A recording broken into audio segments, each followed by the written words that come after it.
My name's Simon Opher. I'll keep this really short, I promise, and you can all get to the bar. I'm a local GP in Dursley, and I've been your MP for about 8 months, so I know more about medicine than I certainly do about politics, which is probably no bad thing in that way. But a couple of things. Can I just say thank you to everyone here? I came in at about 11 o'clock, and this room was absolutely packed, and I heard loads of good presentations. I missed loads that I wanted to hear, which I was a bit cheesed off about. So I'm hoping that we can preserve those somehow, and I can read about them. A very quick history of me. So I want to talk about this word shock, actually. So in 2001, in May Lane in Dursley, we decided to employ an artist in the surgery, not a physiotherapist as such, but use an artist and to see whether that could help people with mental health. Now, that everyone thought it was a little bit crazy at the time, and that's the whole thing about shock. You have to take a step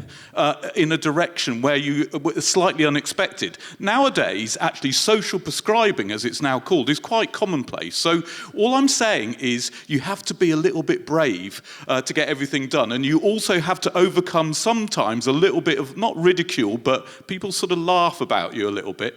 Don't worry about it. If you think it's a good idea, just go for it. I think that's a really good idea. So a couple of other things. In politics, I've found I'm probably too naughty to ever become a minister. I'm a little bit disobedient. But I am chair of a number of different groups. I'm chair of the Parliamentary Health Group. I'm also co-chair of the Net Zero Group and also one on creative health.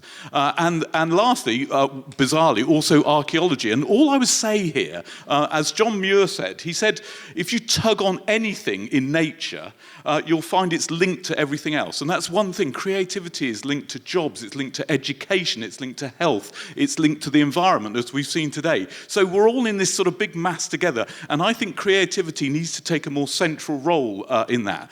And the last thing I want to say, I think creativity and community really drive Stroud. That's what makes Stroud what it is, I think. And that's something that we have to build up and preserve, because I think not only does it give us jobs, but it gives us happiness and it gives us well-being. And that's why I think this is such a fantastic event. And I'm amazed, and I know, Joe, you've spent loads of time getting this together, but it's really worth it. And we've got to go on from here and take the message further. We do have to get to young people. And the reason why I couldn't come all day today is I was trying to set up a creative service for people with neurodivergence, and then tonight I'm going to the Vibe as well. So we need to get to young people's places, not expect them to come to ours. So that's all I would say about that. But the last thing I would say, I was here for Helen Marriage, talking in Artichoke, that some of you might remember. And she said something that really chimed with me, and because everyone always comes to me and says, oh, I've got this great idea, where can we get the funding from?